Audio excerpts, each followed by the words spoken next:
Galera, tudo bem? Vamos hoje falar sobre o nosso princípio fundamental aí na física, um princípio muito utilizado em todos os conceitos para provar vários conceitos da física, que é o princípio da superposição, tá bom, galera? De uma forma bem básica e bem simples, eu vou tentar mostrar para vocês o princípio da superposição, tá? Então vamos lá, vamos fazer a nossa imaginação e sigam a minha análise para vocês entenderem um pouco mais sobre o princípio da superposição. Tá bom? Imagine que a gente tem uma carga Q1 aí, e essa é uma carga fonte de campo, é uma carga Q1 que vai interagir com infinitas cargas, tá bom? Então vamos imaginar aqui uma pequena situação, eu coloco uma carga Q2 próxima da carga Q1 de uma certa distância, uma outra carga Q3, uma outra carga Q4, uma outra carga Q5, Q6 e posso colocar infinitas cargas, tá? E fazer com que elas todas interajam com essa carga Q1. E aí, aonde entra esse princípio da superposição que eu estou tanto frisando para vocês? Gente, imagine que todas essas cargas vão interagir com a carga Q1, tá? E que interação é essa? É a força coulombiana, tá? É a lei de Coulomb, tá? Então, mas o que isso tem a ver com o princípio da superposição, professor? Porque pense o seguinte, a lei de Coulomb não é força elétrica? Não é? É força elétrica. Se a lei de Coulomb é força elétrica, o princípio da superposição é aplicado a grandezas vetoriais, é a soma vetorial de todos os vetores. Esse é o princípio da superposição. É um vetor resultante que é representado pela soma vetorial de todos os vetores que há no problema. Então pensem o seguinte, carga positiva com carga positiva, força elétrica de repulsão. Força elétrica de repulsão. Negativo com positiva, força elétrica de atração. Positivo com positivo, força elétrica de repulsão. E positivo com negativo, força elétrica de atração. E eu coloquei uma carga Q, tanto faz se ela negativa ou positiva, vai ter força elétrica. Então, o que diz esse princípio da proposição? Eu vou tentar mostrar para vocês os vetores que fazem todo esse processo. Ó, esse vetor apontando na direção da carga Q2 indica que é uma força de repulsão. De novo, outra força de repulsão. Agora o vetor força de atração. Outro vetor representa a força de repulsão. Outro que representa a força de atração. E aqui eu posso ter, se eu colocar infinitas cargas negativas, eu vou ter infinitas cargas interagindo com essa carga, que vai ser sempre a força de atração. Então eu vou ter um vetor resultante que representa o somatório de todos esses vetores, tá? Então, imagine que são muitas cargas. Imagine que é assim que acontece quando eu pego uma casca esférica e carrego ela com cargas positivas de um lado e carga negativa de outro, ou só com carga positiva ou só com carga negativa. Isso tudo é o que vai acontecer. A força elétrica atuando na carga Q1 por todas as outras cargas. Então, o princípio da superposição diz isso, a soma ao vetor resultante, ou seja, a força elétrica resultante aqui é a força elétrica de todas as outras cargas atuando na carga Q1, tá? É uma soma vetorial, ainda não é uma representação geométrica dos vetores, é apenas a soma vetorial. Então, o princípio da superposição diz isso, gente, essa interação que vai ocorrer de todas as cargas com a carga Q1, e a gente vai fazer essa soma vetorial para mostrar que há interação com todas as outras cargas, tá bom? Para ficar mais bem entendido, eu vou mostrar aqui um pequeno exemplo para vocês de como realmente podemos aplicar o princípio da superposição, tá bom? Vamos imaginar. Imaginamos o seguinte, um exemplo, imagine 3 cargas, na seguinte configuração, que eu vou mostrar para vocês, e determine a força elétrica resultante na carga Q1. A seguinte configuração é o seguinte, coloquei uma carga Q1, desenhei aqui um eixo de coordenadas, tá? Eixo X e eixo Y. A carga Q2 lá em cima e a carga Q3 aqui embaixo. Veja o seguinte, se eu quiser determinar a força elétrica na carga Q1, ela vai ser o seguinte, vai ser a força elétrica da carga Q2 somado com a força elétrica da carga Q3, tá bom? Então seria essa soma vetorial. E coloquei aqui para vocês as distâncias. A distância da carga Q1 à carga Q2 e a distância da carga Q1 à carga Q3. A gente quer saber a força elétrica atuando na carga Q1, tá bom? Então vamos fazer o seguinte. O que diz o princípio dessa proposição aí? Primeiro eu vou apresentar os vetores para vocês. Tá?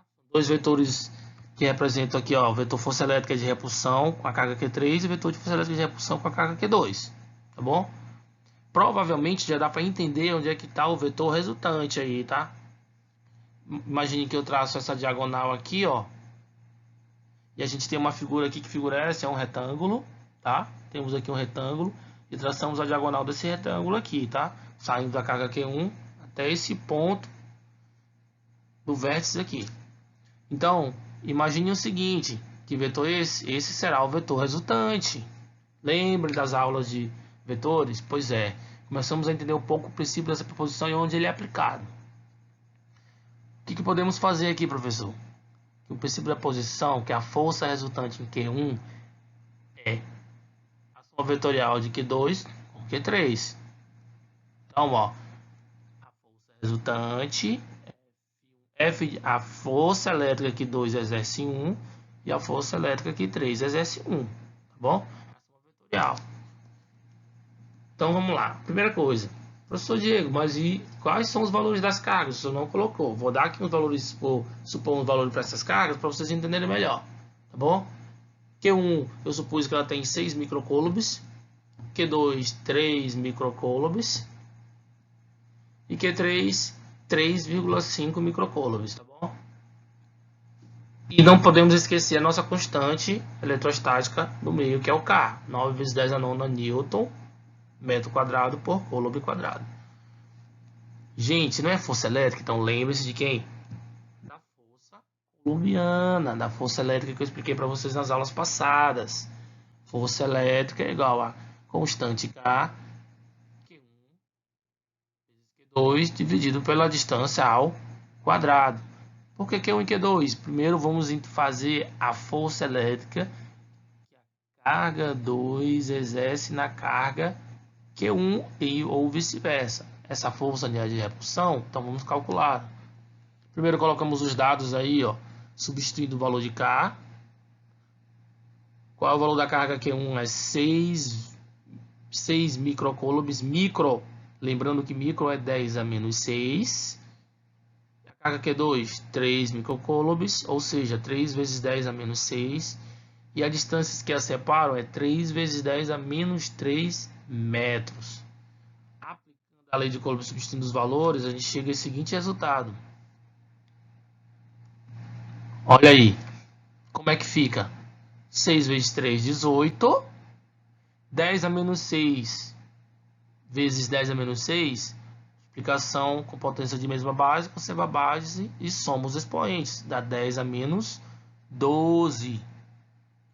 3 ao quadrado dá 9 e 10 a menos 3 ao quadrado dá 10 a menos 6. 2 vezes menos 3, menos 6. Temos aqui, gente, com o seguinte valor. A força que 2 exerce em 1 ficou da seguinte maneira, ó. 9 vezes 10 a nona, vezes 18 vezes 10 a menos 2, dividido por 9 vezes 10 a sexta. Temos umas coisas parecidas, ó. Temos o 9 aqui, o outro 9 aqui. Podemos eliminá-los. Aí sobrou quem, professor? Sobra 18 vezes 10 a menos 12 e vezes 10 a menos, vezes 10 a nona. A gente faz essa multiplicação de potência e ficaremos com o seguinte: menos 12 mais 9, menos 3. 18 vezes 10 a menos 3 dividido por 10 a menos 6. Gente, divisão de potência de mesma base. Conserva-se a base e subtrai os expoentes.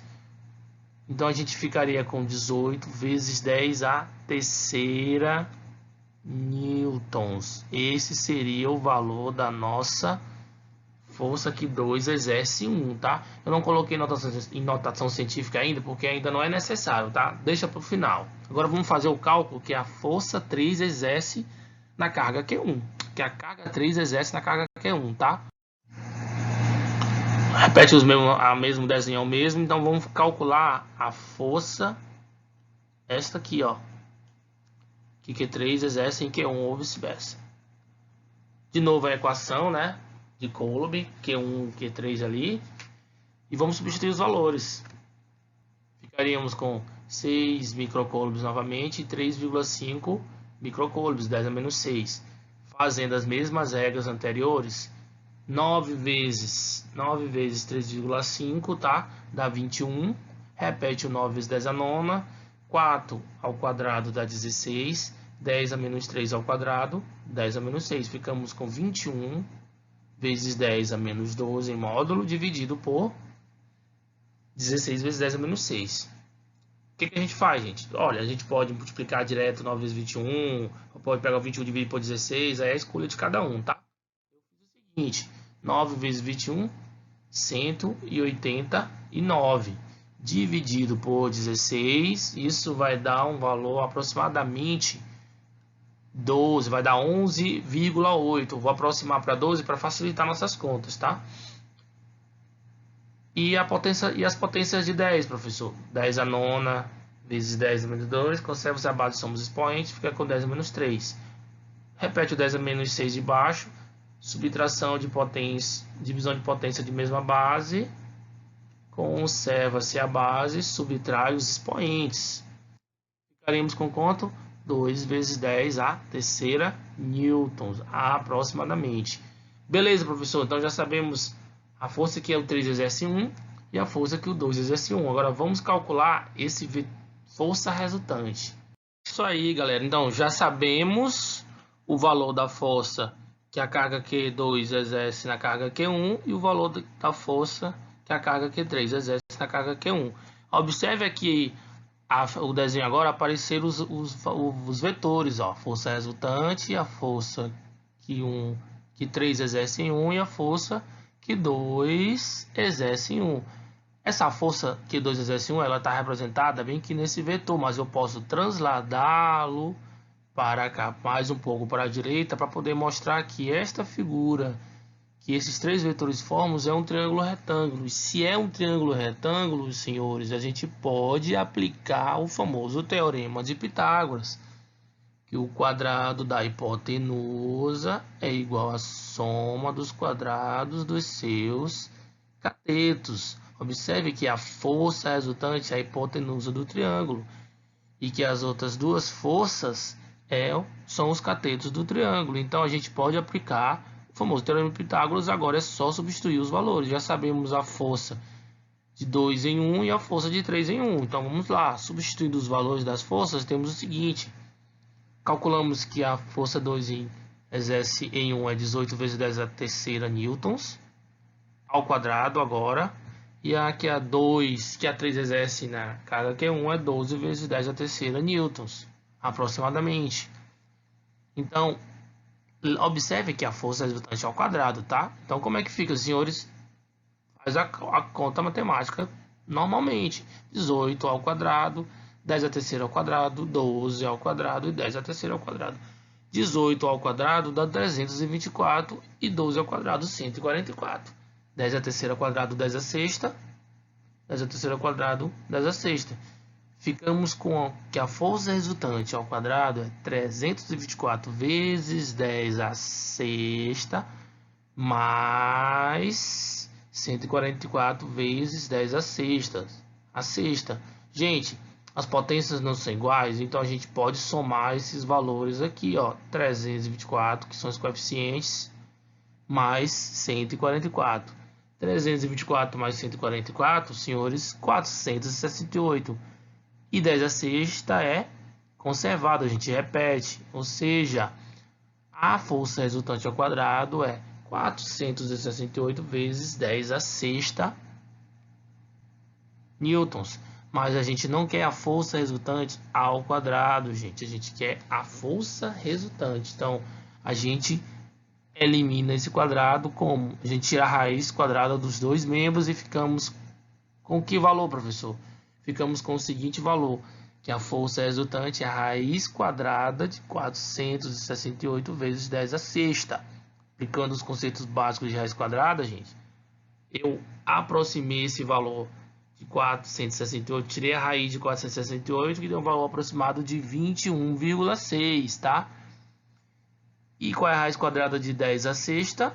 10 a terceira. Se vocês não lembram que a raiz quadrada de 10 a sexta é 10 a terceira, é só pegar o 2, que é o índice do radical, pegar esse 6 e dividir por 2. 6 dividido por 2 é igual a 3. Então, a gente fica com o valor que a força resultante, pelo princípio da superposição, aí a gente conseguiu calcular que a força resultante é aproximadamente 21,6 vezes 10 a terceira newtons.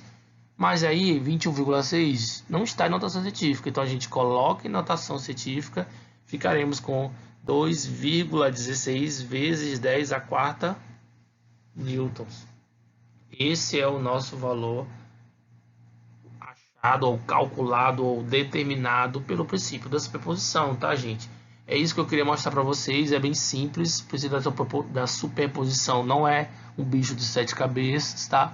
É fazer as mesmas contas que a gente faz com vetores, que é, como são grandezas vetoriais, ela obedece as mesmas regras sempre, tá bom? Agora eu deixo aqui uma ideia para vocês. Gente, e se eu quisesse saber o campo resultante das duas cargas? Ou se eu quisesse saber mais um outro detalhe, o campo resultante nesse ponto, por exemplo, exercido pelas três cargas, eu ia calcular o campo das três cargas e aplicar a somatória vetorial, aplicar o princípio da superposição novamente, tá bom? Ou então eu deixo aqui uma pergunta para vocês. O princípio da superposição é aplicado em todas as grandezas ou apenas em grandezas vetoriais? Dê sua ideia, pense um pouquinho e me respondam, tá? É isso que eu quero saber, é isso que vocês precisam saber. Eu deixo aqui meu obrigado, espero que vocês tenham gostado, tá bom? Lembre-se de novo, o princípio da superposição é aplicado em todas as grandezas ou somente em grandezas vetoriais? Pensem e respondam. Um grande abraço.